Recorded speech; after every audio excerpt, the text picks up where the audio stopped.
Om Vakratunda Mahakaya Suryakoti Samaprabha Nirvignam Kurume Deva Sarvakareshu Sarvadam Gurur Brahma Gurur Vishnu Gurudevo Maheshwaraha Guru Sakshat Parabrahma Tasmai Shri Gurave Namaha.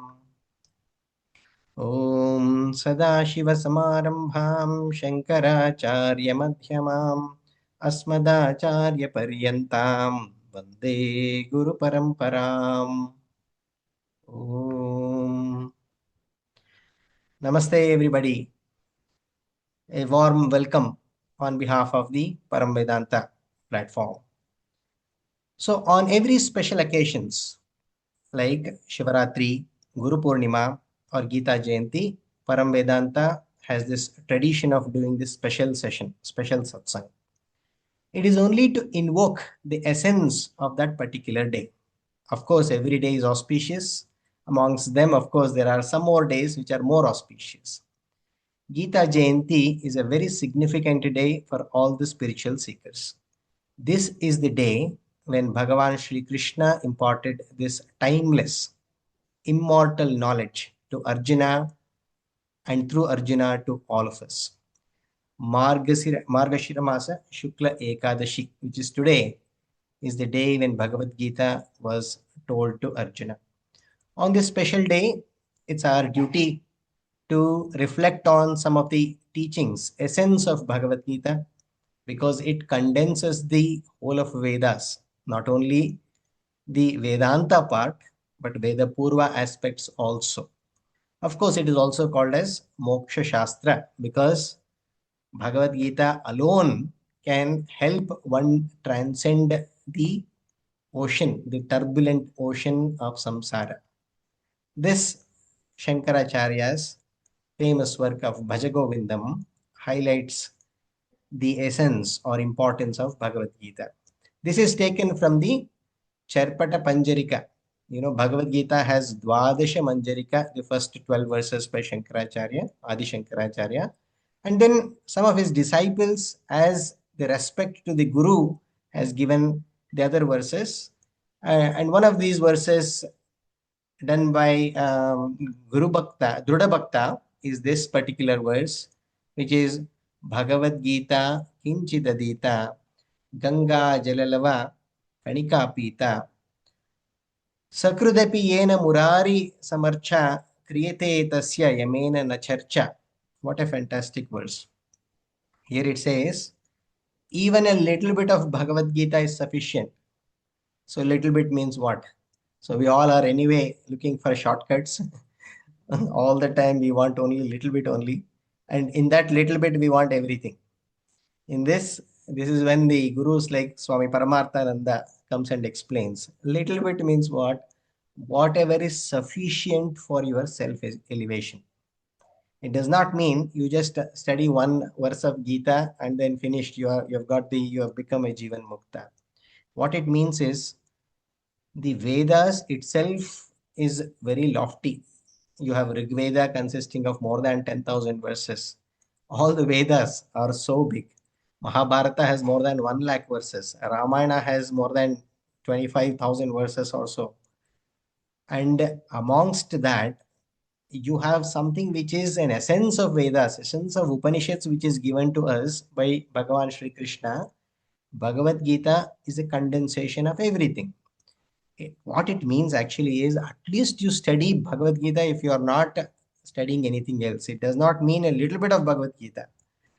But if you are already well versed into other kind of readings, other orientation, then a little bit may be sufficient. So that is what it means. Along with that, the verse also says Ganga Jala. So drinking a bit of Ganga Jala, which means what? One has to, especially for us who are in the south, we have to go north, which is a pilgrimage. In other words, this particular word also means it's a form of tapas. It's the austerities, willful denial of our comforts. Go out of, your comfort zone and experience the world. It is also one part of karma. One part of karma and also testing yourself and helping your own mind to refine itself.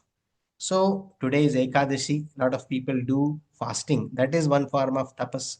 So along with the karma, mind purification through meditation and devotion, your single pointedness in the devotion with the Murari and the Gnanam.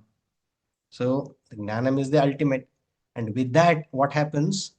One will not have any charcha with the Lord of the Death, Yamadharmaraja, which means what? One can transcend from the false identification of the body mind complex. So, all in all, it is the journey from avidya, which is from the birth, we are identifying ourselves as the body and mind, and therefore that leads to a lot of desires, and desires leads to a lot of actions. And we continue to, in a way, see this limited form of ours without realizing our Purnatvam. Purnatvam is what? We have something which is beyond this body mind, which is nothing but the very essential nature, which is called as Satchidananda Atma. And of course, Bhagavad Gita is a practical manual or the guide for us to explore this inner self. Today's session, we have a mix of everything. We have some songs, and before we go into study any Bhagavad Gita, we always study the Gita Dhyana Shlokas. We will do that. And then we will have brilliant expositions on Mankutimmana Kagga and its Samanvaya parallels with Bhagavad Gita. And then, of course, Thimappa Sir will also be, giving us the message on this auspicious day. And we will have a session on how this Bhagavad Gita is relevant for the students. So sit back, absorb, and see how much you can take in and implement. And the first session will be the Gita Dhyana Shlokas, and that will be done by Aditi and Ananya. Over to you both. Hari Om. A very happy Gita Jayanti. The Dhyana Shlokas, composed by Madhusudana Saraswati, are taken from his commentary known as Gudhartha Deepika. There are many purposes of chanting the Dhyana Shloka. The main reason is to prepare our mind for the study of the self and to invoke the blessings from the four sources, that is Mahabharata, which is the epic where Bhagavad Gita is observed. Bhagavad Gita, the very Moksha Shastra, Shri Krishna, who is the Jagat Guru who taught Bhagavad Gita, and Vedavyasa, who compiled the Bhagavad Gita and Vedas. So we will be chanting all the shlokas and giving a brief description of a few selected verses, each which indicate one of the four sources. Hari Om. ॐ पार्थाय प्रतिबोधितां भगवतां नारायणेन स्वयं व्यासेन ग्रथितां पुराणमुनिनां मध्ये महाभारतम् अद्वैतामृतवर्षिणी भगवतीम् अष्टादशाध्यायिनीम् अम्ब त्वामनुसन्ददामि भगवद्गीते भवद्वेषिणी. This shloka offers namaskarams to Bhagavad Gita, that which was taught to Arjuna and to all of us, pratibodhitam, by Narayanena Swayam, Lord Krishna himself, Vyasena Gratitam, which was written by the epic sage Vyasa in the middle of the Mahabharata. O Amba, Mother Goddess who showers the nectar of Advaita, called the Bhagavad Gita, which has 18 chapters, I meditate upon you. Mother who removes all past karmas and problems of samsara, Bhavadveshinim. Namostute Vyasa Vishala Buddhe पुल्लारविन्दायतपत्रनेत्र येन त्वया भारततैलपूर्णः प्रज्वालितो ज्ञानमयः प्रदीपः. This shloka offers salutations to the great sage Vedavyasa. Salutations to Vyasa, Vishala Buddhi, one who has immense intellect. Patra Netre, one who has eyes like petals of lotus flowers. Bharata Taila Purnaha, one who has filled up the oil in the lamp of Mahabharata and lighted it with sacred wisdom of self-knowledge. Jnanamaya Pradipaha. प्रपन्नपारिजाताय स्तोत्रवेत्रैकपाणये ज्ञानमुद्राय कृष्णाय गीतामृतदुहे नमः. सर्वोपनिषदो गावो दोग्धा गोपालनन्दना पार्थो वत्सः सुधीर्भोक्ता दुग्धं गीतामृतं महत्. This shloka offers salutation to Bhagavad Gita. All the Upanishads are the cows, and Krishna is the one who milks them. Arjuna is the calf. The devotees, like all of us, are the consumers of the great essence of the Gita. So, we all should also be grateful to the calf, Arjuna, who asked for this immortal knowledge, which we are all relishing today. वसुदेवसुतं देवं कंसचाणूरमर्दनं देवकी परमानन्दं कृष्णं वन्दे जगद्गुरुम्. This shloka offers namaskarams to Shri Krishna. This shloka reveals 3 very important duties that he performs, which will be a guide for all of us to emulate. The first duty is towards the parents and the family, Vasudeva Sutam and Devaki Paramanandam. This indicates that his parents were blissfully proud of all that he did in his life. The second duty is towards the society. Here it is indicated by Kamsa Chanura Mardhanam. He killed the evil, Kamsa and Chanura, ensuring peace and harmony in the society. This encourages all of us to contribute more than consume. The third and perhaps the most significant duty is the one towards posterity. Krishna as Jagat Guru blesses the Bhagavad Gita, which is an immortal toolkit for mankind to lead a dharmic and elevating life. भीष्मद्रोणतटा जयद्रथजला गान्धारनीलोत्पला शल्यग्राहवती कृपेण वहनीं कर्णेन वेलाकुला अश्वत्थामविकर्णघोरमकरा धुर्योधनावर्तिनी सोत्तीर्णा खलु पाण्डवैरणनदी कैवर्तकः केशवः पाराशर्यवचः सरोजममलं गीतार्थगन्धोत्कटं नानाख्यानककेसरं हरिकथा सम्बोधनाबोधितम् लोके सज्जनषट्पदैरहरहः पेपीयमानं मुदा भूयाद्भारतपङ्कजं कलिमल प्रध्वंसिनः श्रेयसे. This shloka offers salutations to Mahabharata. Let the lotus flower of Mahabharata, which arose from the water, be the words of the son of Parashara, who is Vyasa, which has the pollen grains of different stories, which is taught in the form of stories of Lord Vishnu, that is drunk by honeybees of very good people. Help those who want to remove the ills of Kali Yuga, that is samsara.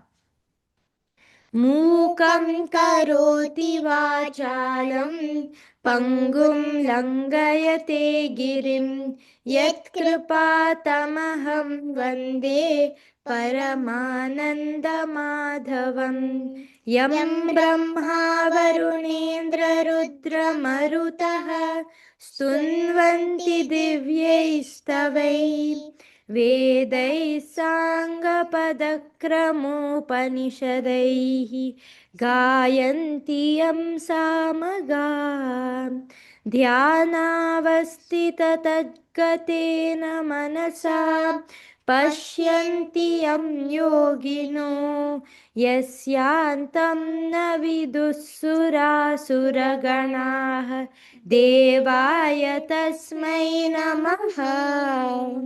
Om Shri Paramatmane Namaha. Thank you, Thimappa Sir, for this opportunity. Hari Om everyone. Happy Gita Jayanti. Thank you, sir. Thank you very much, Aditi and Ananya. That was indeed very nice. So we will now, okay, so when we look at the Bhagavad Gita is not just the Moksha Shastra. We know that definitely it helps all of us to elevate ourselves.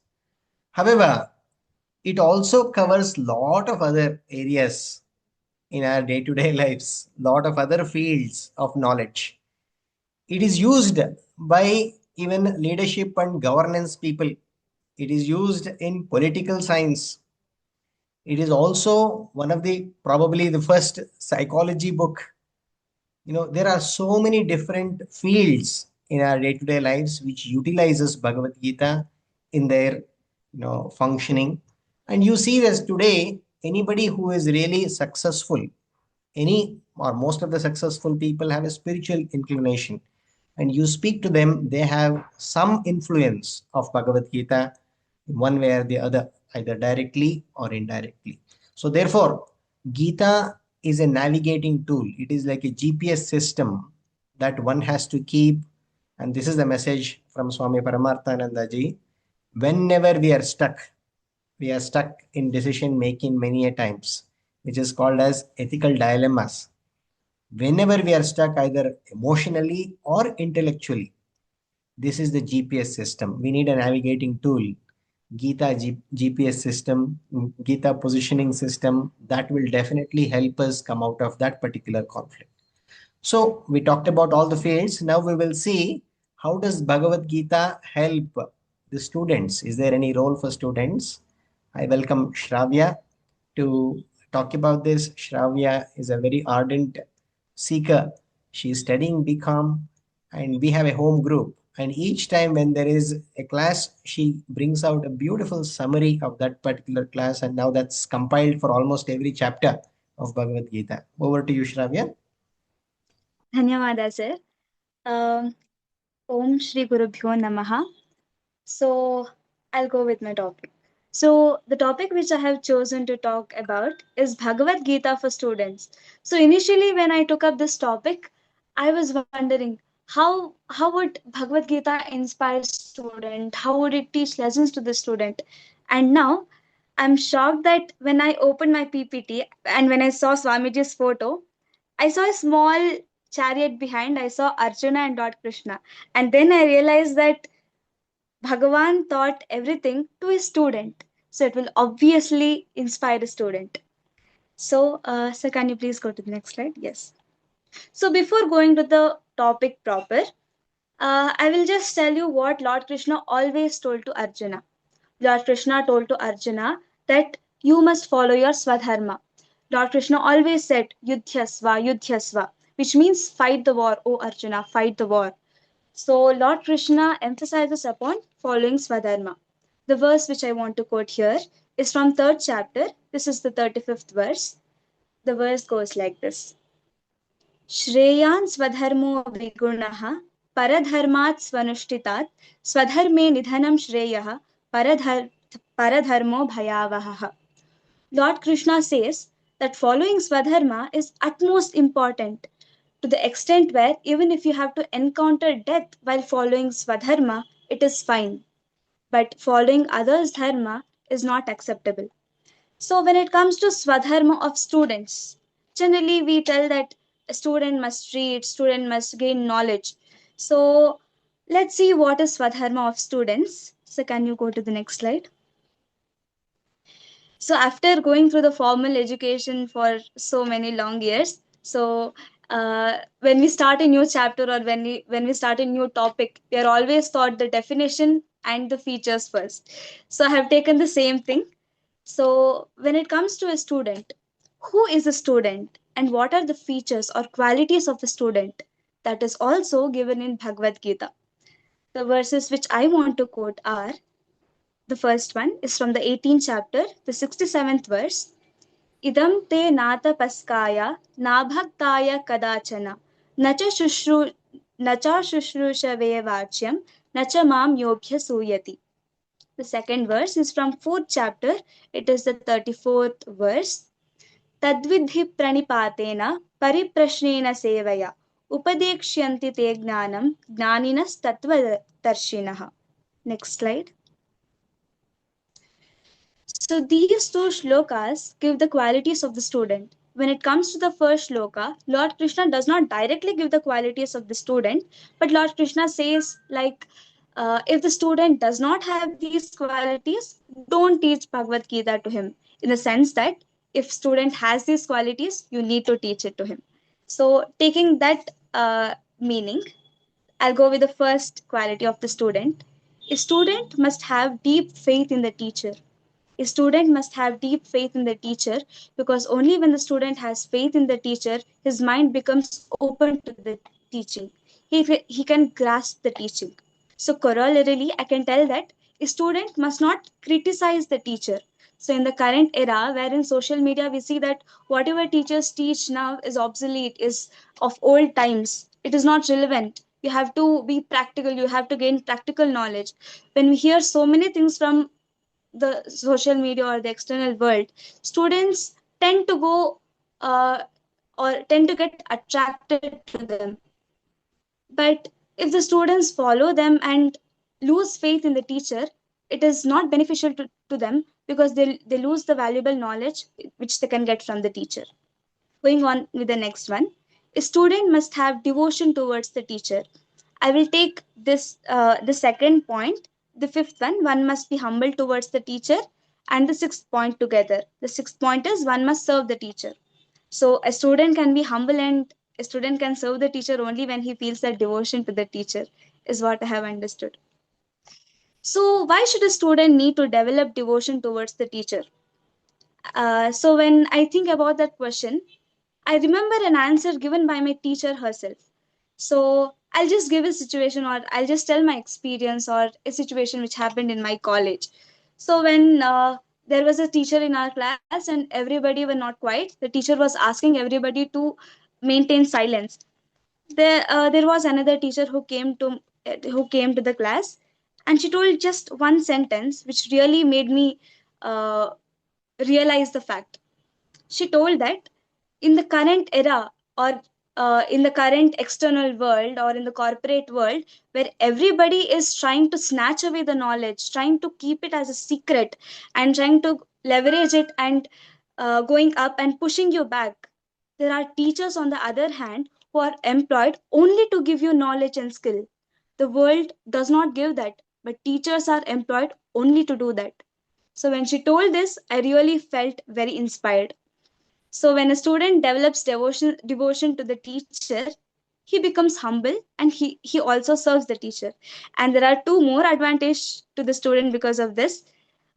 Is One is that when we be humble to the elders, it is always good. Like we always hear from the parents that we need to be humble to the elders, and when we look at the teachers, they are more experienced than us. So it is always good to serve them, to be humble towards them. And another advantage is that we keep ourselves grounded by doing this. Then going on, discipline. A student must be disciplined. So even in our current education system, the school does tell students to follow certain disciplines, and it is important to follow disciplines to maintain that discipline, because it helps us in future to maintain or to manage all our different activities. Then the last one must ask questions to the teacher. So when I heard it from Bhagavan Lord Shri Krishna, I felt very happy, because back then in school, I was known for asking many questions and irritating the teacher. So Lord Krishna told that you have to do that. So it is very important to ask questions to the teacher from both teacher's point of view and from the student's point of view.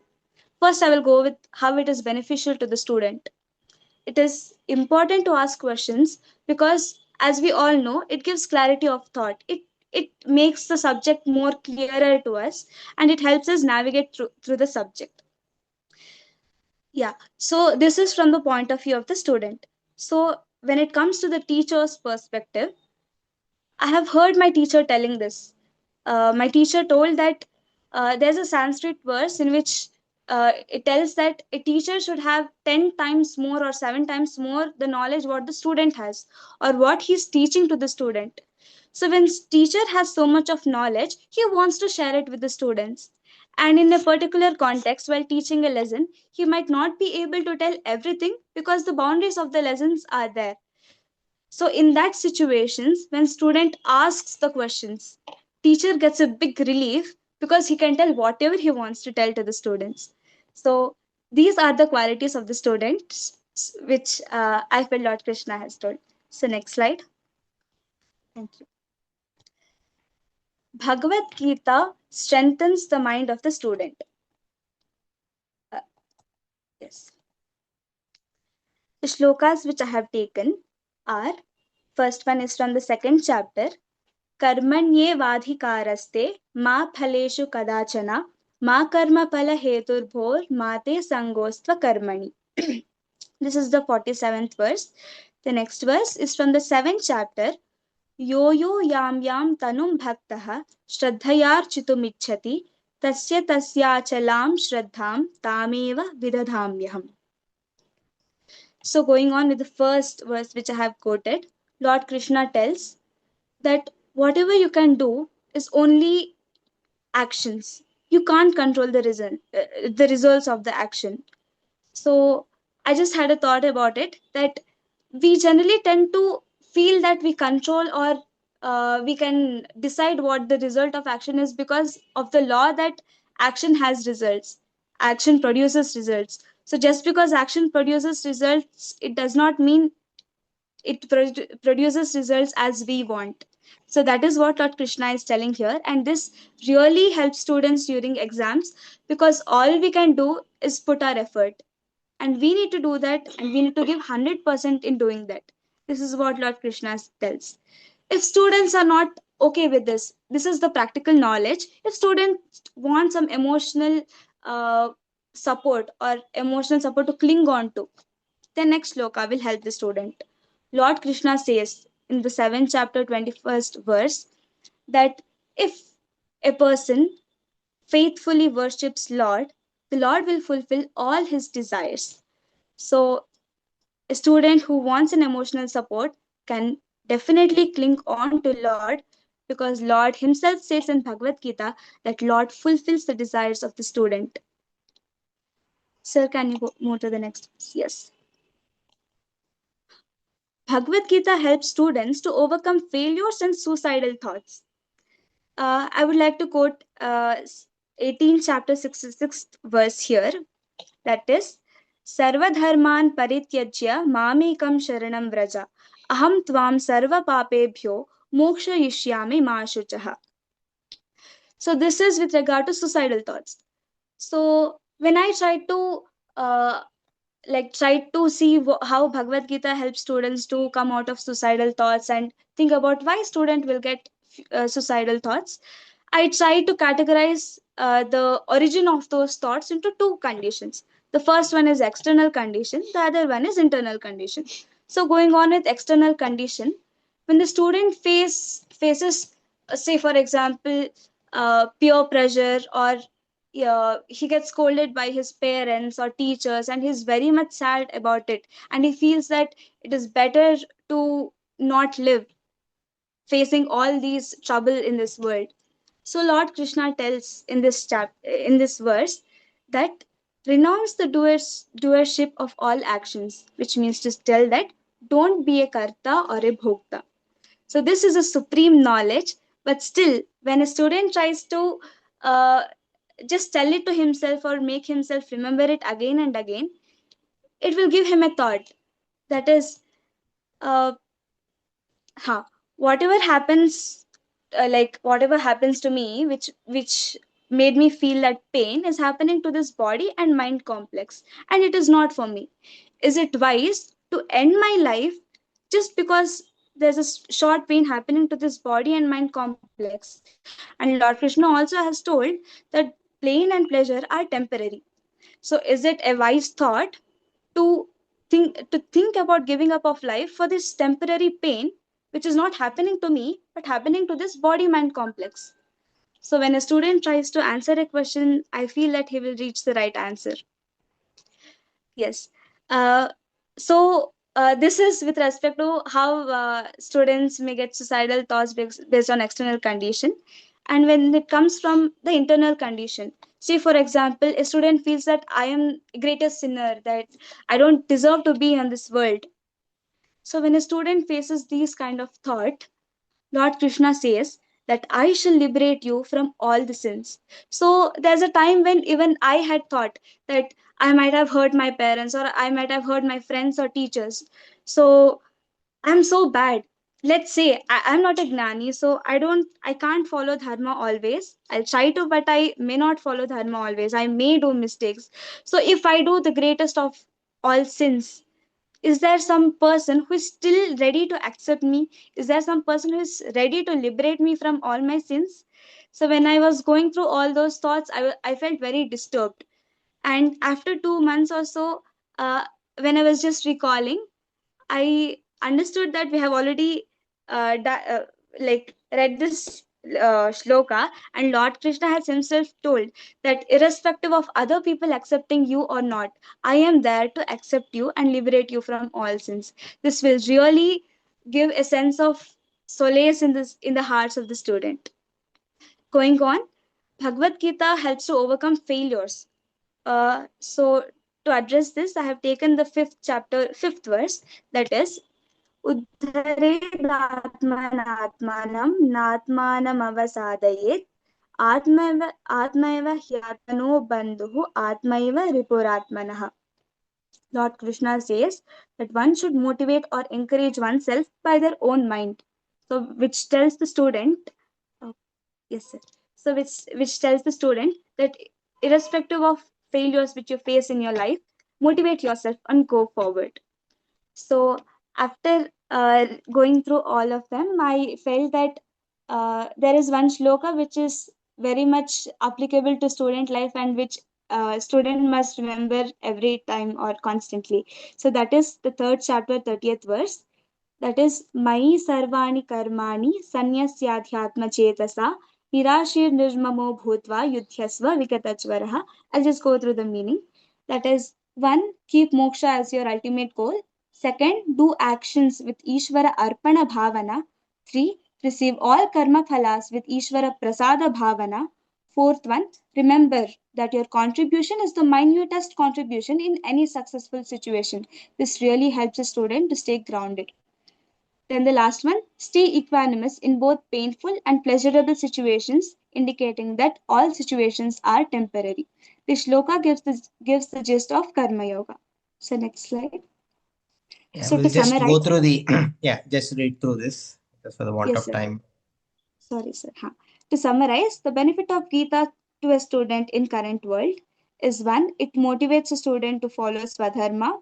It gives the qualities of the student. It strengthens the mind of the student and helps students to come out of failures and suicidal thoughts.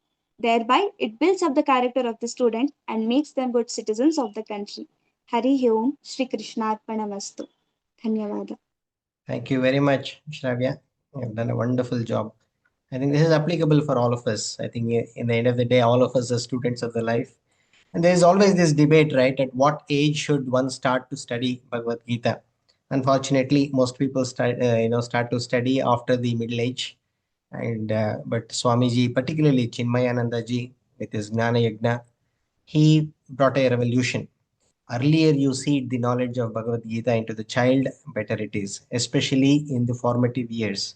And whatever you have said is so relevant today. As a psychiatrist, we see a lot of problems, especially in the children. And perhaps when this knowledge is available to them beforehand, of course, this may not work when there is an acute problem. But if it is inculcated to them from before, then they can navigate themselves better. In addition to the professional, I will not be going into these details. You already kind of covered. A failure in an exam, feeling, having a low grade or rejection cannot touch or diminish who you truly are. These are all the, we can extrapolate all this information from the Bhagavad Gita.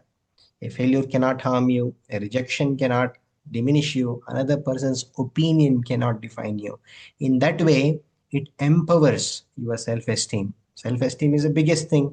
When self-esteem is low, that's when all the psychological problems begin and can lead to even issues like depression. So, with this understanding, one can engage, with one's student life not from a place of fear, but with the courage, enthusiasm, and unshakable confidence of the invincible nature of oneself. So, thank you very much. And with that, we go to a song, a beautiful song by Sukrita. Over to you, Sukrita. Thank you, Devamma. Hari Om, Shri Gurubhyo Namah. Today I will be presenting a Devaranama called Yenu Punyava Madi.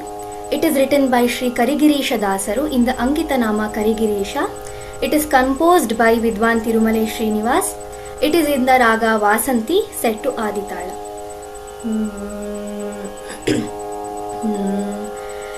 Vasudeva Sutam Devam Kamsachanuramardhanam Devaki Paramanandam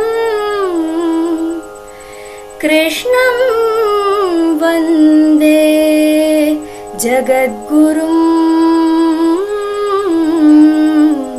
Krishnam Vande Jagadgurum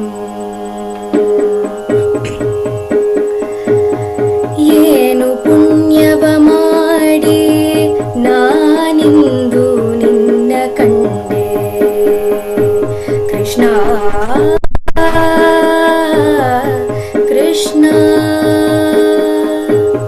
Yenu punyava madi nanindu ninna kande Dinavatsala Swami Krishna ಜ್ಞಾನಗಮ್ಯನೆ ನಿನ್ನ ಕಾಣಲು ಮನದಲ್ಲಿ ಮುನಿವರರು ನಿತ್ಯ ಧ್ಯಾನವ ಮಾಡುವರಯ್ಯ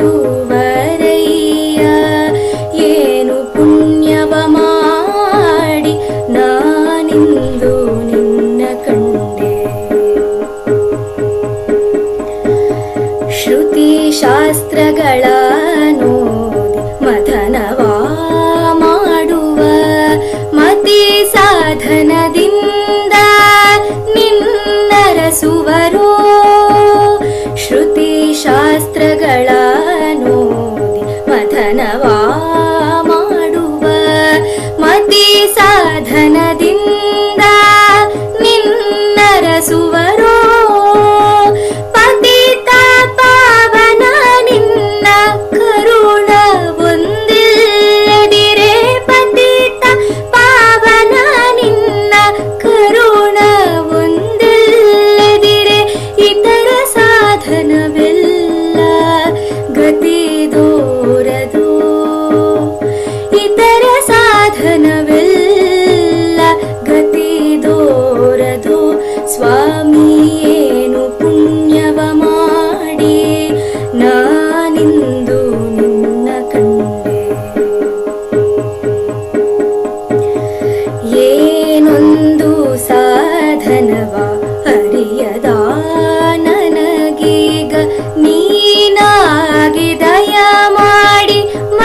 ಮೈದೋರಿದೆ ಏನೊಂದು ಸಾಧನವ ಅರಿಯದ ನನಗೀಗ ನೀನಾಗಿ ದಯ ಮಾಡಿ ಮೈದೋರಿದೆ ಏನು ಧನ್ಯನೋ ನಾನು ಆನಂದಕ್ಕೆ ಗಾಣೆ ಏನು ಧನ್ಯನೋ ನಾನು ಆನಂದಕ್ಕೆ ಗಾಣೆ ದಾನವಾಂತಕ ಸ್ವಾಮಿ ಕರಿಗಿರೀಶನೇ ದಾನವಾಂತಕ ಸ್ವಾಮಿ ಕರಿಗಿರೀಶನೇ ಕೃಷ್ಣ ಏನು ಪುಣ್ಯವ ಮಾಡಿ ನಾನಿಂದು ನಿನ್ನ ಕಂಡೆ ದೀನವತ್ಸಲ ಸ್ವಾಮಿ ಕೃಷ್ಣ ಜ್ಞಾನಗಮ್ಯನೆ ನಿನ್ನ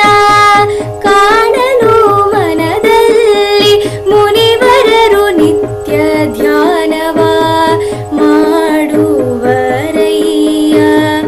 ಏನು ಪುಣ್ಯವ ಮಾಡಿ ನಾನಿಂದು ನಿನ್ನ ಕಂಡೆ ಕೃಷ್ಣ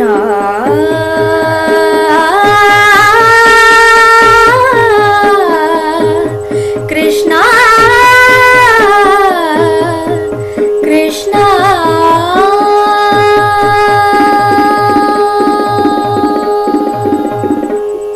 ಧನ್ಯವಾದ. Thank you so much, Sukrita. That was indeed very, very divine. You know, again, devotion, you can see how a melodious and a beautiful song with a meaning can take us closer to the object of our devotion. In this case, it is Lord Krishna. So in the 7th chapter, Lord says, there is, okay, in the first verse itself, Maya Sakta Manah Partha Yogam Yunjan Madashraya. So the grace of the God is absolutely required. Yes, our efforts are the front engine. You need the push, the back engine, which is the grace. So therefore, bhakti. Bhakti is of course a kamanya, it is a samanya sadhana. It's a common sadhana across karma, upasana and jnana yoga. Thank you so much once again. And now we move on to the very interesting talk by Dakshinamurti sir. This is about Samanvaya between Bhagavad Gita and the Mankutimmana Kagga. Many people in Karnataka would know about D.V. Gundappaji. It is a shame that not a lot of people know about him beyond Karnataka. Perhaps, there are people who elevated themselves with Bhagavad Gita, and there are others who wanted everybody else to elevate. One such Kalpavruksha, one such Karunamayi is DVG. DVG is a multifaceted genius, born in 1888, and he lived till 1975. He was a statesman, he was a journalist, he was a poet, he was a icon in literature, philosopher, and of course, this Mankutimmana Kagga was something which was composed in 1943 with 945 verses. He has pulled out essence of what it takes to lead a life from various sources and mostly from Bhagavad Gita. So I don't want to go on further, and I'm sure Dakshinamurti sir also would want to, talk about DVG a little bit before he goes on, with his talk. And just a little bit about Dakshinamurti sir. We have heard of greater people who have lived and contributed in the society, like Abdul Kalam, T.N. Seshan, U.R. Rao, Satish Dhawanji, Kasturi Ranganji, DVG himself, Masti Venkatesh Iyengar. Now, Dakshinamurti sir has had interactions and contacts with all of them, and he is influenced by all these greater people, and therefore he will be greater also. And Dakshinamurti sir is also now actively involved. He was working at ISRO for more than 20 years. And currently he is the secretary at the Gamaka Kala Parishad. He is also the convener, and he started Apastamba Veda Patashala. He is the Mukhyadhikari at Ganapati, Shri Vidya Ganapati Prakashana, which was something that his father started. And then he is also Is an expert in Pranava Sangeeta and Lalita Kala Academy. He likes flute. He is a multifaceted personality and a fantastic human being. Over to you, Dakshinamurthy uncle.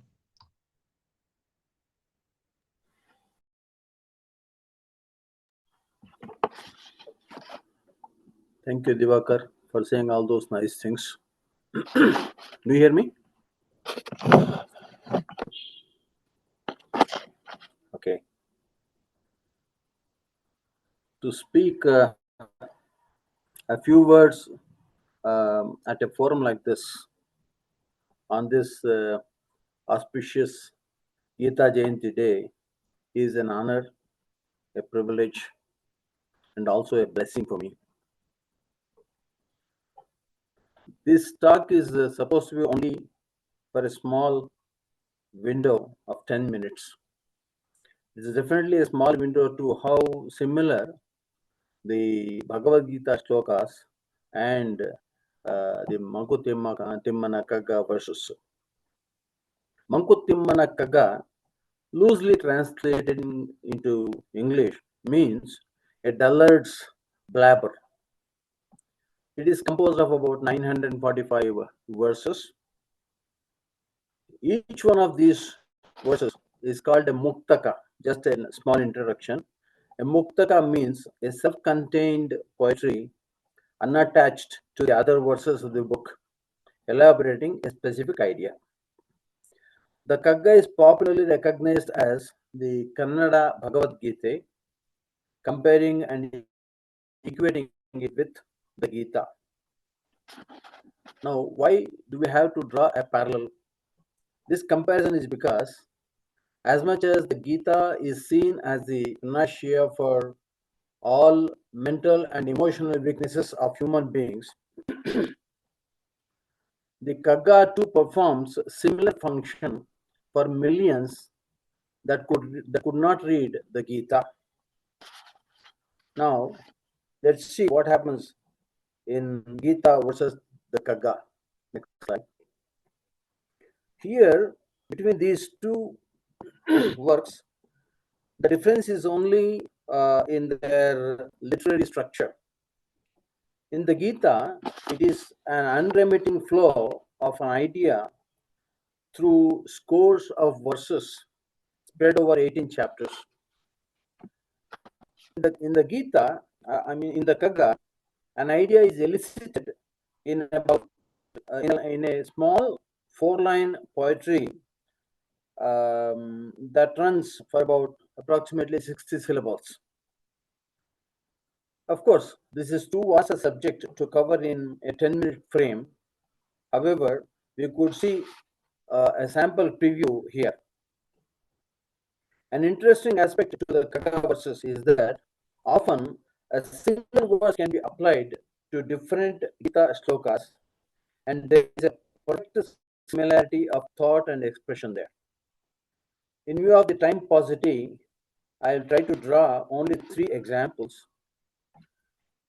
Now, let's see shlokas 50 and 55 of Gita chapter 2. They go like this. Buddhiyukto jahatiha ubhe sukrita dushkrute tasmad yogaya yujyasva yoga karma sukaushalam prajahati yada kaman sarvan parthamanogatan atmanyeva atmana tushtaha sthita prajnastadochyate. So these 2 shlokas, in a nutshell, say that a composed person renounces the bindings like papa and punya and all the karmas and becomes liberated. This state of being composed itself, staying composed itself, is an act of karma kaushala. But then, how do we master this karmic skill? Do we have any tools that aid us in attaining the zenith of karma kaushala? This state of liberation and the tools that help us attain such liberation are beautifully listed in Kagga verse 778. It says, of course, it is self-explanatory. It says, Vishaya Bhoga Virakti, Vishwa Vira Sakti, Santata Dige, Viphalake Titikshe, Vishmadari Samadrishti, Vividhatma Samsrishti, Kushala Sadhanagalivu Mankutimma. It can be translated like turning away from Vishaya Bhoga, that is all the Laukika pleasures. Turning away from Vishaya Bhoga and yet stay interested in the worldly life. There's a contradiction there, beautiful contradiction. Have an aboved mind for constant work, keep working. At the same time, stay unaffected by any failure or success. And then remain balanced, keep a balanced approach to all situations while seeing different perspectives as one's own. So these are all the tools to attain the skill at the karmic art. Now let's go to the next shloka, number 61, chapter 2 of the Gita. Tani sarvani sanyamya yukta asita matparaha vashehi yasyendriyani tasya prajna pratisthita. Control your sense organs, steady your mind, and meditate on me. When your indriyas are under your dictate, you will find me there, nothing else. You will find only me. So this bodha can be seen, explained in a wonderful way. In Kagga, verse 899, the verse goes like this. Jagadi jagatvavanu, maya vichitravanu, ಒಗೆದಾಚೆ ಬಿಸುಡು ಎಲ್ಲ ಕರ್ಣವೇದ್ಯವನು ಮಿಗುವುದೇಂ ರೂಪಾಖ್ಯೆಯೊಂದುಮಿಲ್ಲದ ವಸ್ತು ಹೊಗಿಸ ಕಡೆಗೆ ಮತಿಯ Mankutimma. So it says, turn away from all the craziness of this world. Jagata ಈ ಜಗತ್ವವನ್ನು, give up all that. The strangeness of the Maya vichitravan, the enjoyments of the senses, karanavedyavanella, enjoyment of the senses, and all that pushes you towards an abyss. Turn away from all those. Then what is left? Miguvudem, it is just that. It is that which has no form or explanation. That is me. Just focus on me. This is what Lord Krishna tells, and this is what DVG proposes in his Kagga 2. Taking a third instance of similitude, read Shloka 70, chapter 2 again, Gita. Apuryamanamachala pratishtham samudramapah pravishanti yadvat tadvat kamayam pravishanti sarve sashanti mapnoti nakamakami. The purport of this shloka is, as the various river streams flow into the ocean never gets disturbed by this flow, and that flows cannot disturb the ocean either. Similarly, what he says is, all pressures and influences of the world do not and should not disturb Sthita Prajna. In this state, he attains total peace and becomes liberated. That is, he becomes a mukta. An equivalent muktaka from the Kagga is here. Sutta muttana gali avagam nammodalan ottidodem ಆ ಹೊರೆಯ ಮನಸ್ಸು ಕಾಣದವೋ ಬಿತ್ತರದ ಲೋಕಭಾರವನ್ನು ಆತ್ಮನರಿಯದಿರೆ Mukta Lakshanavadu Mankutimma. He says, he exactly explains the same concept as we saw in the Gita Shloka. It says, just like the wind that keeps blowing around us all the time, it keeps exerting pressure on us, but our mind our body will never experience that. There is constant pressure, there is no doubt, but then it is not felt by us. It doesn't disturb us. Likewise, the characteristic feature of a liberated person, a mukta, is that he does not get influenced or perturbed by the antics of this world. So that's the best translation of the Gita Shloka here through a Kagga verse. Drawing parallels between the Gita and the Kagga is a humongous task. It's not easy. Doing it in 10 minutes is only next to impossible. Ideally, it takes at least 100 hours of scholarly expounding, not even ordinary explanation, scholarly expounding to talk of the similarities between the Gita and the Kagga. If one cannot read Gita for whatever reason, and if he happens to be a Kannadiga or knows how to read and understand Kannada, they should compulsorily read Mankutimmana Kagga. If I would be audacious when I say that if Krishna is in Gita, DVG is in Kagga.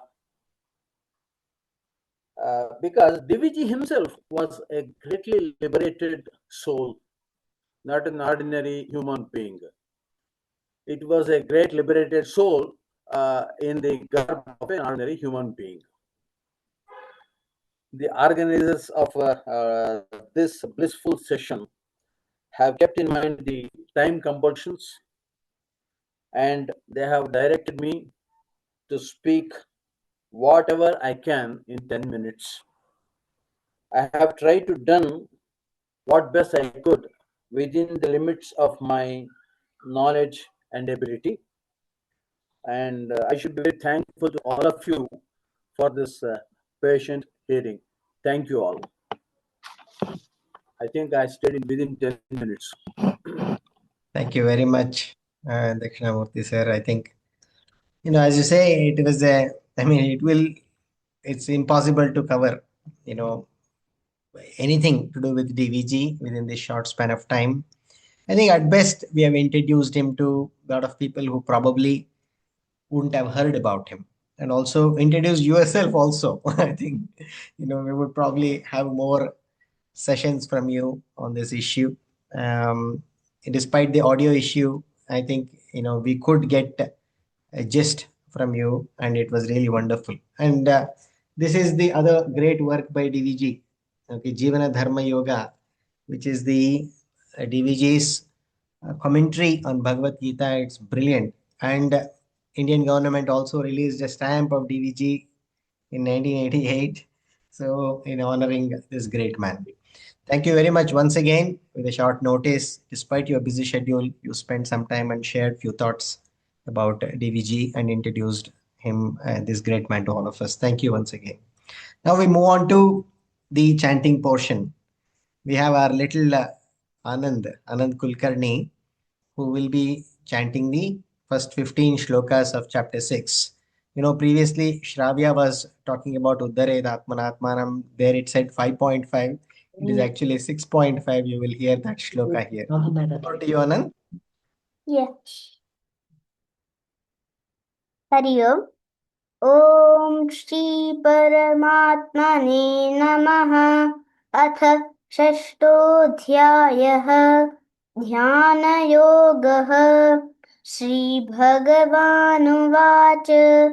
Anarshitah karma phalam. कार्यं कर्म करोति यः स सन्न्यासी च योगी च न निरग्निर्न चाक्रियः यं सन्न्यासमिति प्राहुः योगं तन्विद्धि पाण्डव न ह्यसन्न्यस्तसङ्कल्पः योगी भवति कश्चन आरुरुक्षोन्मुनिर्योगम् कर्म कारणमुच्यते योगारूढस्य तस्यैव शमः कारणमुच्यते यदा हिनेन्द्रियार्थेषु न कर्मस्वनुषज्यते सर्वसङ्कल्पसन्न्यासी योगारूढस्तदोच्यते उद्धरेदात्मनात्मानं नात्मानमवसादयेत् आत्मैव ह्यात्मनो बन्धुः आत्मैव रिपुरात्मनः बन्धुरात्मात्मनस्तस्य येनात्मैवात्मना जितः अनात्मनस्तु शत्रुत्वे वर्तेतात्मैव शत्रुवत् जितात्मनः प्रशान्तस्य परमात्मा समाहितः शीतोष्णसुखदुःखेषु तथा मानापमानयोः ज्ञानविज्ञानकृतृप्तात्मा कूटस्थो विजितेन्द्रियः युक्त इत्युच्यते योगी समलोष्टाश्मकाञ्चनः सुहृन्मित्रायुदासीन मध्यस्तद्वेष्य बन्धुषु साधुष्वपि च पापेषु समबुद्धिर्विशिष्यते योगी युञ्जीत सततम् आत्मानं रहसि स्थितः एकाकीयत चित्तात्मा निराशीरपरिग्रहः शुचौ देशे प्रतिष्ठाप्य स्थिरमासनः मात्मनः नात्युच्छ्रितं नातिनीचं चैलाजिनकुशोत्तरम् तत्रैकाग्रं मनः कृत्वा यतचित्तेन्द्रियक्रियः उपविश्यासने युञ्जात् योगमात्मविशुद्धये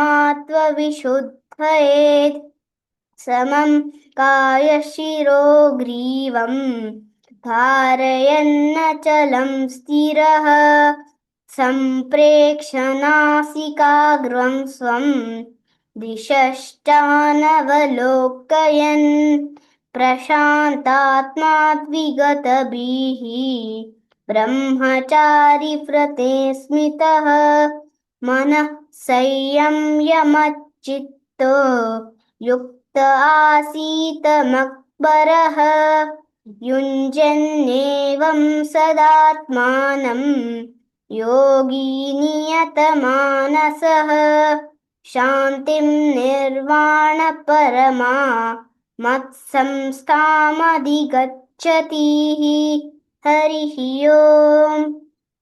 Thank you. That was really excellent, Anand.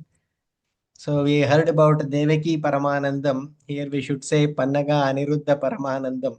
You know, his parents, very proud parents, they are very much part of this Param Vedanta satsang, and his brother Anand is there, and both of them are excellent. So fantastic. This is a seed that we are talking about. It may not make any sense to him right now, but each verse will be very, very handy as he grows, forward and navigates through his life. Thank you very much, Pannaga, once again. Thank you, Anand. It was brilliant. All the best to you. So with this, we move to the talk by Dr. Thimappa Sir will give us the message on this Gita Jayanti. Over to you, sir. Shri Gurubhyo Namah. First of all, congratulations, Dr. Divakar. You brought in young, very inspired children inspired by Gita, excellent chanting, excellent singing, a nice selection of them. And also you introduced us to DVG, the great DVG, and Mankutimmana Kagga by none other than Sri Dakshinamurti, who had a chance to be with him and other great Kannada doyens of Kannada literature. Taking inspiration from what I've heard, as we celebrate Gita Jayanti in our heart, the one thought that comes is what punya I must have done in my life that the Gita learning through Guru has come to us. And we have been so fortunate to spend so many years to be able to study the Bhagavad Gita. And we study so many spiritual texts, but nothing like the Bhagavad Gita. And in today's Gita Jayanti day, which is like for us stock taking, one more year, let me see from my own life perspective how the Gita has transformed my life. I have taken this particular verse, what is also called the Charama Shloka, the final teaching that has been chanted by in the same class today, Sarva Dharman Parityagya. Now, Adi Shankara has clearly explained. Now, Parityagya means to give up. Bhagavad Gita is a Dharma Shastra. How can you give up Dharma? So, he has analyzed Dharma here means karma. Sarva Karman Parityagya. We'll go to the previous one only, Divakar. So how do we give up karma? Now, here it is giving up the sense of doership. What do you mean by giving up the sense of doership? When I identify with this body, then I identify with my karma. But when I identify with the Atma Tattva and allow my body mind to do what it has to do, this is what is called Sarva Dharman Parityagya. Mam Ekam Sharanam Vraja. One of the reasons why I chose this verse is the importance of this word Ekam. Because in Ekam, we understand what is Advaita Vedanta. Mam Ekam Sharanam Vraja, surrender to the one. Not Shri Krishna in form, not in Aneka Rupa Shri Krishna, as Parabrahma, Paramatma, as that Ekam. Now, if you have understood the first two lines, that means I have disidentified with the body and I have understood I am Atma Brahma, Ma Ekam Sharanam Vraja. Then the next line is the Palashruti. What is the benefit? Aham Tvam Sarva Papebhyo Moksha Ishyami Ma Suchaha. Krishna again and again says, do not be sorrowful for any reason. Because if you have understood the essence of the Bhagavad Gita, I will free you from all karmas. All the Sanchita karma gone, all Agami karma is gone, and the Prarabdha karma is not going to have any impact on you. And on this Gita Jayanti day, let us reiterate the message of I'm trying to advance it. Divakar, can you go to the next and the next? And the next slide. So essentially, no, go back, please. Essentially, we are saying that have body disidentification, discover that non-dual truth. And if you are able to do that, Shri Krishna promises you that you are free from Punarjanma. And there is no question of rebirth because there is no question of birth also. You understand that you are Atma. Next one, please. And that is the essence of all teaching. Now, in today's class, I would like to see how we have evolved. Now, in psychology, they classify these terms like unconscious, subconscious, conscious, superconscious. Next one, please. So there are various ways to understand mental evolution. The great Teilhard de Chardin, he is a French Jesuit priest and also a geologist. He said, Human evolution can be classified as geosphere, biosphere, neosphere, and Christosphere. When we go to the temple and see a stone statue of the Lord, that is the lowest form of the divine. And from, if I can say, a stone statue to the statue to the highest, to the statue of a Buddha.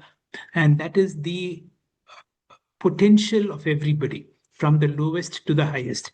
Initially, from the state of deep sleep, then to the state of plant and animals. Neosphere is the state of human consciousness, where there is a sense of who I am. But when the sense of I am comes, also comes all the problems which all plants and animals do not have. And then there is a struggle either to go back to biosphere or geosphere, to the state of dream or deep sleep, or those few of us who are awakened through Guru and Shastra to discover our highest self, the Christosphere. Next one, please.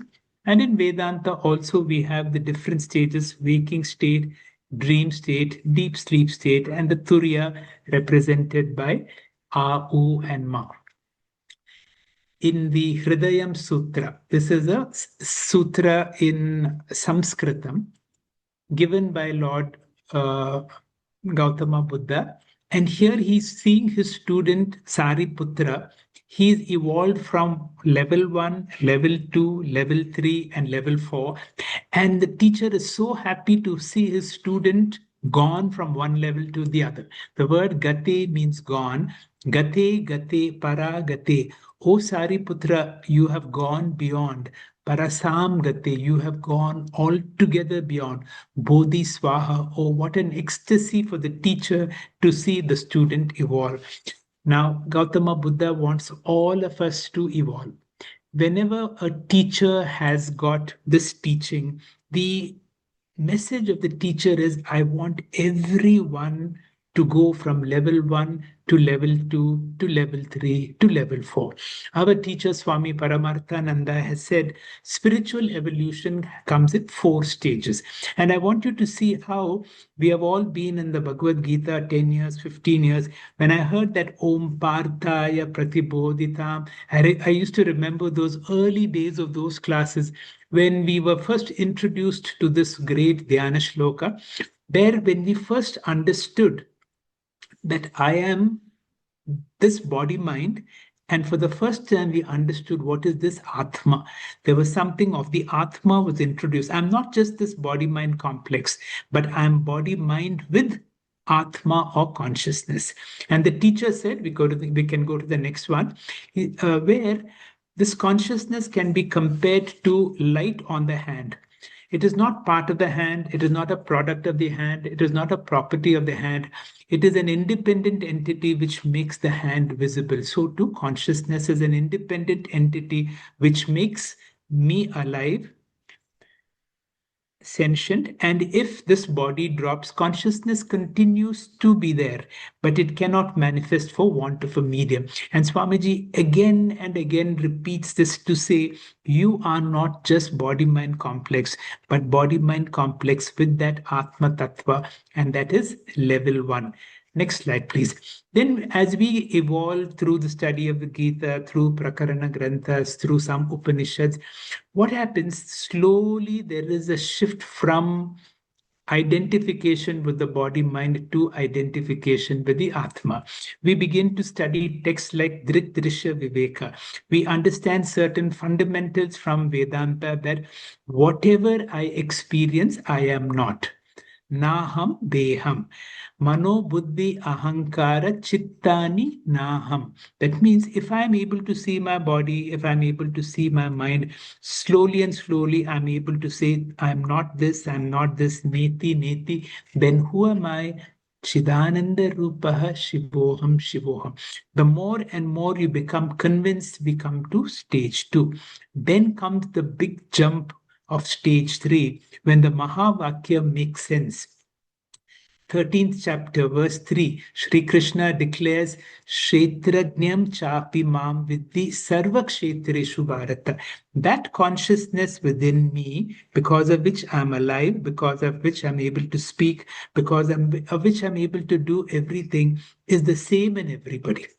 And then I discover that there is no sense of otherness. And this is a great shift, a tremendous shift from a limited being to being all. But there is one more stage, because I still see myself and I still see others. That sense of otherness should go.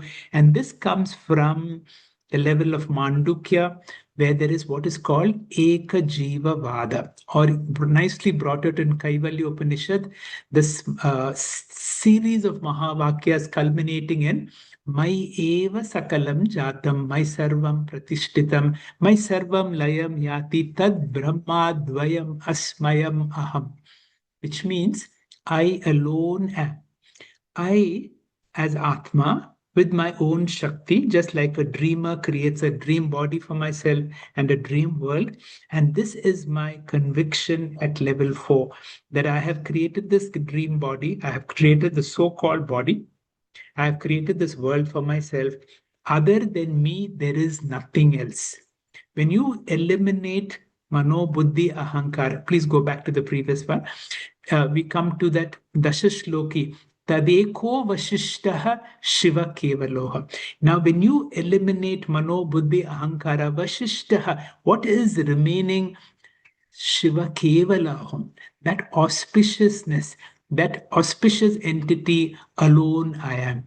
Now, when we study the Bhagavad Gita, next one, please, you see from the phrase that Krishna says, my sarvam idam protam sutre manigana eva. I pervade this whole world in an imperceptible manner.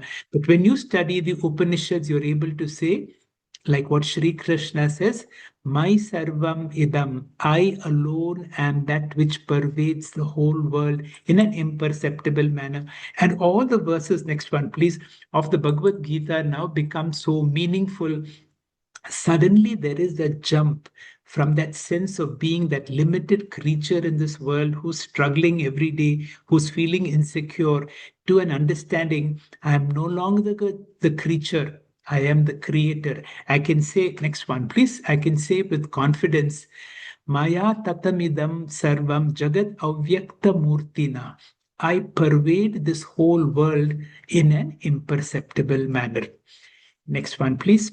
On this Gita Jayanti day, let us take inspiration from that verse from Kathopanishad, which Swami Vivekananda wanted to galvanize the whole world. Awake, arise. Uttishtata, Jagrata, Prapyavaran, Nibodhata. Prapyavaran, Nibodhata means once you are awake, once you have got up to what? To this spiritual awakening. Prapyavaran, obtain a teacher, Nibodhata. Shurasya Dara Nishitam Durattaya. The spiritual journey is not an easy journey. Durgam. This is what great people say, Vadanti, that it is like walking on a razor's edge. But then, if one person can attain, it is our potential to attain. Shri Gurubhyo Namah. If Swami Paramarthananda ji is a blessing for all of us, your presence and how you have led all of us is a double blessing. In fact, you've been a biggest bridge and connect. Sometimes, of course, for all of us, it's very, very difficult to connect with the Swamiji, who is in a sannyas ashrama.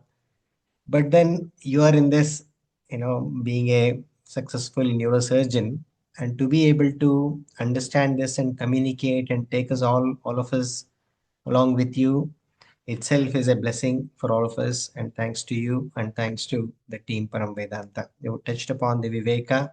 You also keep on repeating this Kshetrajna Viveka. And wherever there is a Viveka and we anchor to it, there is always Ananda. So we had Ananda who chanted earlier. So we all can be Vivekanandas with this knowledge. And that's what is the Charama shloka that you talked about is captured in this particular slide also. So, what do we do? So, this verse is also covered already. Tadvidif pranipatena. So, on this Gita Jayanti day and on every day, it's a strong reminder for all of us that we have a higher purpose or a goal in this human life. Let us start to explore and elevate ourselves in this spiritual journey. It can take days, months, and years. It doesn't matter. I think we need to anchor to the Shastra. We need to anchor to the Guru and approach with humility and ask questions sincerely and offer seva. Offer seva in what? In a karma yoga. And best way that you can offer seva to a guru is trying to practice the teachings of the guru, trying to practice the teachings of the Bhagavad Gita. And profound gratitude to all the speakers today. My pranamams to Dakshinamurti sir and Thimappa sir, and of course all the youngsters. It was fantastic. Shravya, Sukruta, Aditi, Ananya, and Ananda. So it was a brilliant session today. And before we conclude, just a quick reminder that we have the tradition of offering Guru Dakshina. This is not a seva. I mean, if anything, this is the least that we could do. We are all here today only because of the Gurus. And we do collect Guru Dakshina. It's our parampara also in our tradition to collect Guru Dakshina and offer to Gurus. Gurus don't ask for it, of course. And all the contributions collected will be handed over to the Gurus. And here is the bank details and the QR code. A quick reminder, this can only be done for transactions from an Indian bank. And once you make any contribution, be it any amount, it does not matter. You don't forget to fill in that Google form so that it can be accounted for. So, dhanyavada to all of you, and we will conclude today's session with this Shanti mantra. Om Purnamadah Purnamidam Purnat Purnamudachyate Purnasya Purnamadaya Purnameva Vashishyate. Om Shanti Shanti Shanti. Harihi Om Shri Gurubhyo Namaha. Harihi Om. A very happy Gita Jayanti once again. Let us invoke the Gita's teachings on every day. Dhanyavada everybody.